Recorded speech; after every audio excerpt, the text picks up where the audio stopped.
नमस्कार दोस्तों। कुछ ही दिनों बाद आप यूपीपीसीएस प्रीलिम्स एग्ज़ाम देंगे। यह एक कंपटीशन है, प्रतियोगी परीक्षा है। और एक बात खूब ध्यान से दिमाग में बिठा लीजिए, प्रतियोगिता चाहे कोई भी हो, कंपटीशन चाहे कोई भी हो, एग्ज़ाम के दिन, कंपटीशन के दिन सिर्फ एक ही बात मायने रखती है। इससे कोई फ़र्क नहीं पड़ता है कि आपका फैमिली बैकग्राउंड कैसा है, आपने कितनी मेहनत की है, आप किन परिस्थितियों का सामना कर रहे थे।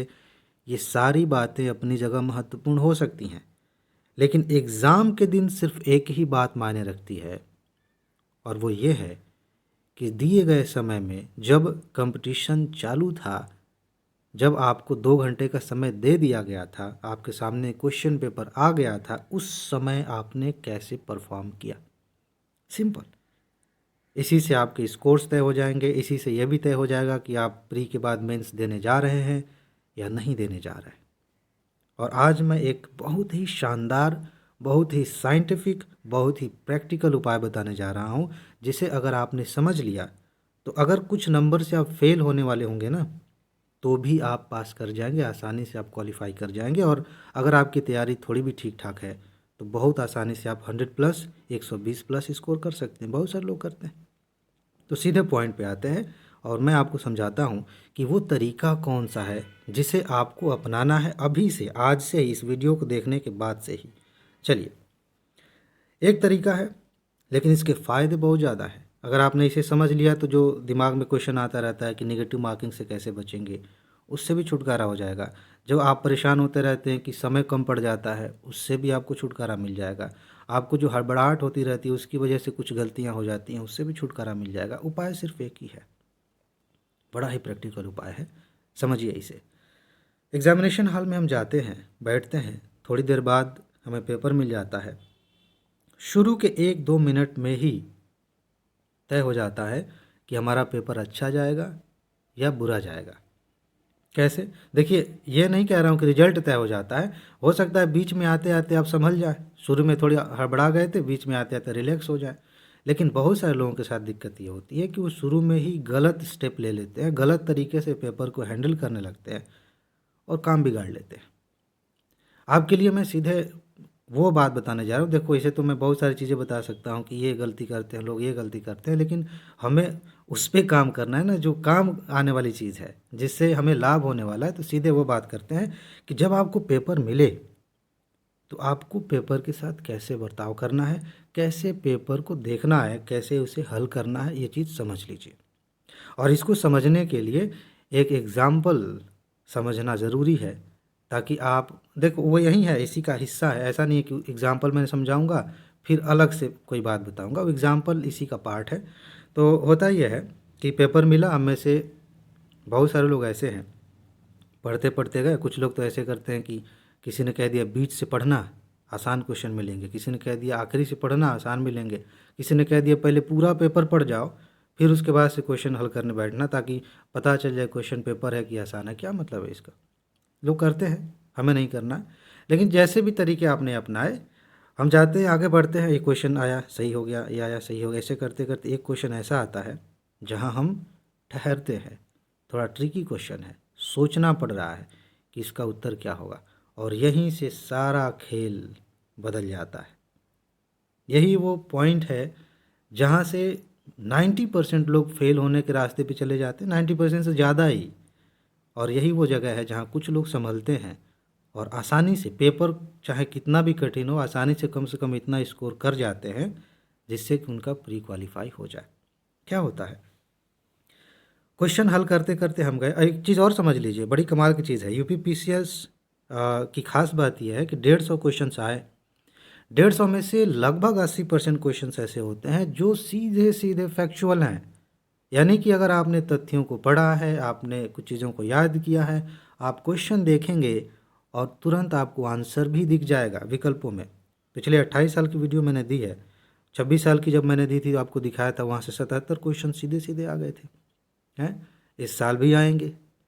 कुछ आपने अपनी तरफ से पढ़ा है, तो इन सारी चीज़ों को तैयार अगर आपने कर लिया है तो लगभग 50% से ज़्यादा क्वेश्चन ऐसे आते हैं, हर साल आते हैं, जिसमें अगर आपने तैयारी की है, क्वेश्चन देखा, आंसर आपके सामने है। बस एक बात है कि हमने उसे पढ़ा है कि नहीं, तैयार करके गए हैं कि नहीं। अगर आपके पास पीडीएफ नोट है या वीडियो से आपने तैयार किया है तो आपके लिए लगभग 50% से ज़्यादा क्वेश्चंस ऐसे दिख ही जाएंगे, सीधे सीधे दिख जाएंगे। क्वेश्चन ये है, 4 विकल्प दिए गए, अच्छा इसका ये सही है, हो गया।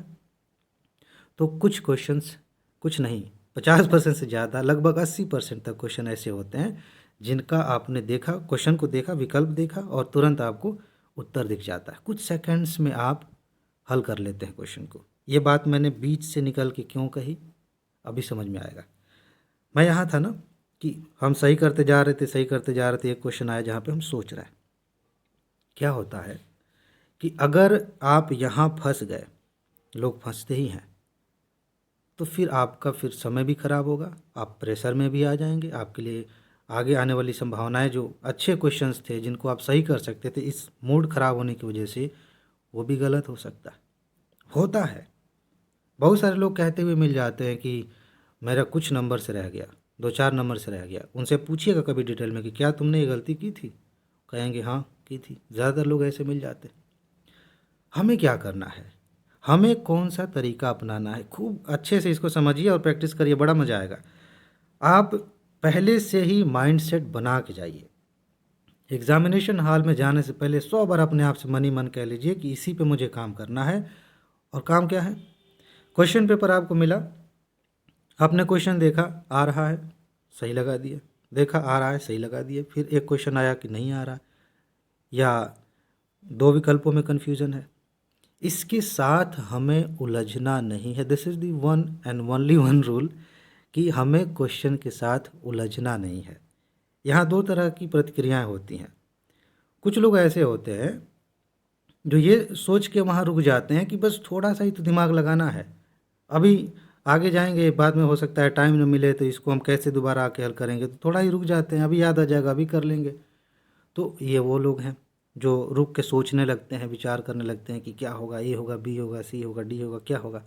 और कुछ लोग उच्च स्तर के होते हैं, मैं नहीं तो कौन बे इस टाइप के, आयोग को चुनौती देने वाले, कि जब तक मैं इसको हल नहीं करूँगा तब तक मैं आगे बढ़ नहीं सकता, मुझसे गलत हो जाएगा, इतना पढ़ के आया हूँ, सब कुछ रट लिया है, ये तो पक्का फेल होने की तरफ जा रहे हैं। ठीक है ना। तो 2 तरह के लोग हैं जो यहाँ पे फंस जाते हैं, और इस तरह के क्वेश्चंस बीच बीच में डाले ही इसलिए जाते हैं ताकि कुछ लोग फंसें, ज़्यादातर लोग फंस जाते हैं। आपको ये गलती नहीं करनी है। जैसे ही आपको कोई ऐसा प्रश्न दिखता है, फर्स्ट राउंड में, 2 राउंड में मैंने बात की, आगे फिर बताऊंगा कभी कि कैसे 2-3 राउंड में आप क्वेश्चन हल करते हैं। तो पहले राउंड में आप जा रहे हैं, देख रहे हैं, जैसे ही ये क्वेश्चन आपको दिखा ऐसा जहाँ पे या तो क्वेश्चन समझ में नहीं आ रहा, या 2 विकल्पों में कन्फ्यूज़न है, या 3 विकल्पों में कन्फ्यूज़न है, तो आप कोई सिंबल बना लीजिए अपने लिए। मान लेते ABCD आपने बना लिया। ए का मतलब ऐसा है कि 2 विकल्पों में कन्फ्यूज़न है, दोबारा आएंगे तो सिर्फ 2 पे विचार करेंगे। बी का मतलब ऐसा है कि 3 विकल्पों में कन्फ्यूजन है। सी का मतलब ऐसा है कि बिल्कुल नहीं आ रहा है मुझे। ऐसे ही स्टार बना सकते हैं, कुछ भी बना सकते हैं, और आगे बढ़ जाइए। बहुत सारे लोग नहीं बढ़ पाते। आप टेस्ट दे रहे होंगे तो समझ में आएगा, या पहले कभी एग्ज़ाम दिया होगा तो समझ में आएगा कि पता नहीं क्या हो जाता है, एक तरह से हिप्नोटाइज हो जाते हैं, रुक जाते हैं, उस क्वेश्चन के वश में आ जाते हैं। उसी से तो छुटकारा पाना है। आप छोड़ के भागिए इसको। आप सबसे पहले उन प्रश्नों को हल करते जाइए दनादन दनादन, जो आपको आते हैं, और आप देखेंगे कि 1 घंटे से कम समय में आपने एक राउंड पूरा कर लिया। उसमें भी आपने 50, 60, 70 क्वेश्चंस आपने सही कर लिए, और ये वो प्रश्न हैं जिनके बारे में आप श्योर हैं कि यही सही है। अब वापस आ रहे हैं आप। सोचिए आपकी मानसिक स्थिति और उस व्यक्ति की मानसिक स्थिति में कितना अंतर हो गया जो क्वेश्चन के साथ फंसता फंसता जा रहा, कितना घर्षण है। आपने पहले ही राउंड में 50-60 क्वेश्चंस कर लिए, या उससे ज़्यादा 80 तक कर लिए 150 में से।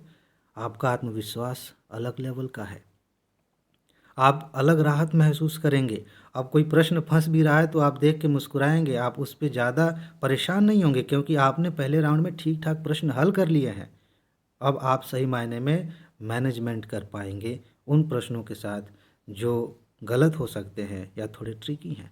तो पहला राउंड आप इस तरह से पूरा करिए कि जो क्वेश्चंस आपको नहीं आ रहे हैं, कन्फ्यूज़न वाले हैं, उनको छोड़िए, उनके आगे कोई सिंबल बनाइए और सीधे आगे बढ़िए। इसका फ़ायदा ये होता है कि शुरू में देखिए, शुरू में हमारा दिमाग एकदम फ्रेश रहता है, तो फ्रेश माइंड के साथ जल्दी जल्दी जल्दी जल्दी चीज़ें आपको याद आती जाएंगी। जो भी आसान क्वेश्चन है आप देखेंगे तुरंत चीज़ें याद आ जाएंगी। अगर आप 2-4 क्वेश्चन के साथ फंस चुके हैं ना, मूड ख़राब हो चुका है, तो आने वाले समय में आगे मतलब आगे 2-4 क्वेश्चन या उससे आगे भी आसान आसान क्वेश्चन भी आपको कठिन लगते हैं। ये हज़ारों लोगों की कहानी है, लाखों लोगों की कहानी है, उनके साथ यही होता है, आपके साथ भी यही होता होगा। जब मूड ख़राब हो गया तो आसान क्वेश्चन भी कठिन लगने लगता है। लेकिन आपने फ्रेश माइंड के साथ वो सारे क्वेश्चंस अपने पक्ष में ले लिए जो आपके लिए आसान थे, जो आप आसानी से कर सकते थे। उसके बाद से एक और मज़ेदार बात, जो लोग ये सोच के रुके हुए थे कि दोबारा वापस आएंगे तो पता नहीं आ पाएंगे वापस कि नहीं, टाइम बचेगा कि नहीं, वो संभावना इस बात की रहती है कि गलती ही करते हैं प्रेशर में, क्योंकि जैसे जैसे समय निकलेगा जल्दी जल्दी में कुछ न कुछ लगा के आगे बढ़ जाएंगे, बस छोड़ेंगे नहीं। आप एक मामले में फ़ायदे में हैं, आपको लगता है कि आपने क्वेश्चन छोड़ दिया था, लेकिन आपके दिमाग ने क्वेश्चन नहीं छोड़ा था। कोई भी क्वेश्चन आपने पढ़ लिया एक बार, मन में ये बात पहुंच गई कि इसका आंसर नहीं आ रहा है, तो आपका सबकॉन्शियस माइंड उस पर काम करता रहता है। ये बड़ी साइंटिफिक बात है। थोड़ा बहुत आपने मनोविज्ञान की बातें कुछ सुनी है या ऐसा कुछ जानते हैं तो आप बहुत आसानी से समझ जाएंगे कि ऐसा ही होता है। सामान्य जीवन में भी ऐसा होता है कि किसी ने कुछ पूछ दिया, कुछ याद नहीं आ रहा है, तो दिमाग उस पर काम करता ही रहता है, भले आप किसी और काम में लग जाए।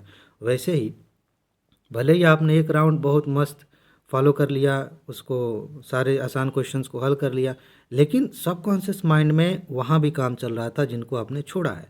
और इसका फ़ायदा ये होगा कि जब दूसरी बार आप आएंगे प्रश्नों को हल करने, तो क्या होगा कि बहुत सारे क्वेश्चंस को लेकर दिमाग में क्लैरिटी आ चुकी है। बहुत सारे प्रश्न आप देखते ही समझ जाएंगे कि हाँ झूठे फंसे थे, इसका ऑप्शन तो ये सही होगा, इसका तो ये सही होगा, हो गया। फिर आसानी से आप ठीक ठाक स्कोर कर लेते हैं, क्वालिफाई कर जाते हैं। जो लोग इस पे काम नहीं करते वो घुमा फिरा के गलतियां ही गलतियां करते हैं, प्रेशर में आ जाते हैं, नेगेटिव मार्किंग ज़्यादा से ज़्यादा हो जाती है। कई लोगों के पास समय ही नहीं बचता है कि वो अच्छे से कर पाएँ, लास्ट में जल्दी जल्दी करते हैं। कुछ लोगों के पास OMR शीट में गोला भरने का टाइम नहीं मिलता। आप इन सारी समस्याओं से बच जाएंगे और उपाय सिर्फ एक ही है। लेकिन लेकिन लेकिन यहाँ पे कुछ लोग चालाकी करते हैं। ऐसा नहीं है कि ये कोई नई बात है या किसी को पता ही नहीं होगा, बहुत सारे लोगों को पता है। चालाकी ये हम करते हैं कि अरे जान तो गए, बड़ी अच्छी बात है, इससे तो बहुत बढ़िया स्कोर हो जाएगा, मज़ा आ जाएगा। ऐसे नहीं स्कोर होता है। अगर आपको दौड़ना है रेस में तो पहले से दौड़ने की प्रैक्टिस करनी पड़ती है। तैराकी करनी है तो पहले से तैरने की प्रैक्टिस करनी पड़ती है। कोई भी कंपटीशन आप देना चाहते हैं, अगर सफल होना है तो प्रैक्टिस तो करनी पड़ेगी। असफल होना है तो कोई बात नहीं, बस अपीयर हो जाएंगे, हो गया। अगर इसका मैक्सिमम लाभ लेना है तो आपको इसकी प्रैक्टिस करनी पड़ेगी, अभी से, आज से ही प्रैक्टिस करनी पड़ेगी। और एक चीज़ मैं आपको बता देता हूँ कि आप कैसे कर पाएंगे। देखिए, अब यहाँ से आप में से कुछ दोस्तों को लगेगा कि इस वीडियो को बनाने का मकसद कहीं अभी अभी टेस्ट सीरीज़ लॉन्च हुई है उसका प्रमोशन करना तो नहीं था। तो नहीं, बात सिर्फ यही नहीं है, अभी आपको समझ में आ जाएगा। मैं आपको एक और रास्ता भी बताता हूँ। सबसे पहले टेस्ट सीरीज़ की बात करते हैं। अभी हाल ही में हमने UPPCS के लिए 15 टेस्ट सीरीज़ लॉन्च की है और ये 15 के 15 फुल लेंथ टेस्ट सीरीज़ है ताकि आप इसका मैक्सिमम लाभ ले सकें। विस्तार से मैंने इसके बारे में बताया, डिस्क्रिप्शन में लिंक दे रहा हूँ, कमेंट बॉक्स में लिंक दे रहा हूँ, PDF की लिंक भी मिलेगी इसकी भी। और खूब अच्छे से समझ लीजिए कि टेस्ट सीरीज़ कैसे है। भले आपको नहीं लेना होगा ना, तब भी जब आप इसे समझेंगे तो जो दूसरा उपाय बता रहा हूँ वहाँ पे आपको फ़ायदा मिलेगा। तो अगर आप टेस्ट सीरीज़ नहीं भी लेना चाहते तब भी ज़रूरी है कि आप उस वीडियो को देखें ताकि आप सही टेस्ट सीरीज़ का, सही प्रश्नों का चुनाव कर सकें। तो आपके लिए हमने टेस्ट सीरीज़ तैयार किया है और जानबूझ के इतना कम प्राइस रखा है कि अगर आपके पास किसी भी तरह का पैसे का बहाना हो तो यहाँ बहाना नहीं चलेगा कि पैसे नहीं है तो टेस्ट सीरीज़ नहीं दे सकते। और फिलहाल 10 तारीख तक तो और भी कम कर रखा है। 10 तारीख से पहले आप टेस्ट सीरीज ज्वाइन करते हैं तो उसमें भी डिस्काउंट काफ़ी कर दिया गया है, तो वो आप देखेंगे। ठीक है, जिन्होंने पहले से वो वीडियो देखी उनको पता है, नहीं देखा है तो सिर्फ एक ही बात, जितना आप सोच सकते हैं प्राइस, कम से कम उससे भी कम प्राइस है, जाके वीडियो देखिएगा। इसमें क्या है कि आप 15 टेस्ट फुल लेंथ देंगे, इस तरीके को आजमाइए और ये तरीका काम करता है या नहीं करता है, इससे स्कोर बेहतर होता है कि नहीं, आप मेंटली रिलैक्स महसूस करते हैं कि नहीं, उसको जांचने के लिए एक टेस्ट आप अपने तरीके से दे लीजिए और दूसरा टेस्ट इस तरीके पर दीजिए, आपको तुरंत समझ में आ जाएगा कि ये क्या चीज़ है। चलिए मान लेते हैं कि आपको टेस्ट सीरीज़ नहीं चाहिए, आप अपने तरीके से सॉल्व करना चाहते हैं, तो भी आप प्रैक्टिस करके ही जाएंगे। और प्रैक्टिस करने के लिए आप क्या कर सकते हैं, प्रीवियस ईयर के क्वेश्चंस ले लीजिए। हालांकि अब तक आपने बहुत सारे क्वेश्चंस वीडियोस देख लिए हैं, मतलब क्वेश्चंस सॉल्व कर लिए हैं, वीडियोस देख लिए हैं, तथ्य देख लिए हैं, तो वहाँ पे क्वेश्चंस लगभग आपको याद हो चुके हैं, तो वहाँ पे नॉर्मली आपके ज़्यादा अच्छे स्कोर होंगे। इसीलिए टेस्ट सीरीज़ में सजेस्ट कर रहा हूँ। अदरवाइज़ अगर आप कहीं से भी क्वेश्चन अरेंज कर सकते हैं तो वो करिए। लेकिन फ़िलहाल इसकी तो बात ही अलग है जो हमने तैयार किया है 15 टेस्ट सीरीज़। इसमें पूरा सिलेबस है, करंट अफेयर, बाकी सारी चीज़ें हैं। लेकिन इस पे ज़्यादा बात करूँगा तो बात सिर्फ इतनी हो जाएगी कि ये वीडियो मैंने प्रमोशन के लिए बनाया था। बात सिर्फ ये है, ये इसलिए कह रहा हूँ कि जो तरीका मैंने बताया है उस तरीके का मैक्सिमम लाभ आप तभी ले पाएंगे जब आप प्रैक्टिस करेंगे। इससे कोई फ़र्क नहीं पड़ता है कि आपने कहाँ से प्रैक्टिस किया। हाँ, इस बात से फ़र्क पड़ता है कि आपके क्वेश्चंस का लेवल स्टैंडर्ड होना चाहिए। इससे फ़र्क पड़ता है कि पैटर्न वैसा ही होना चाहिए जैसा यूपी पीसीएस का है। पता चले कि यूपी पीसीएस के नाम पे यूपीएससी जैसे पैटर्न पे आप सॉल्व कर रहे हैं या एसएससी जैसे पैटर्न पे सॉल्व कर रहे हैं तो मामला बिगड़ जाएगा। लेकिन ये तरीका है, ये एक साइंटिफिक तरीका है, सरल तरीका है। अगर आप सही मायने में स्कोर बढ़िया करना चाहते हैं, प्री क्वालिफाई करना चाहते हैं, तो अभी से जितना भी समय बचा है इस पर काम करिए, अभी से काम करिए। इस तरीक़ों को बार बार प्रैक्टिस में ला के अपनी आदत का हिस्सा बना लीजिए और फिर देखिए एग्ज़ाम के दिन कितना कमाल होता है, मज़ा आ जाएगा। ठीक है जी, तो बस इसमें इतना ही है।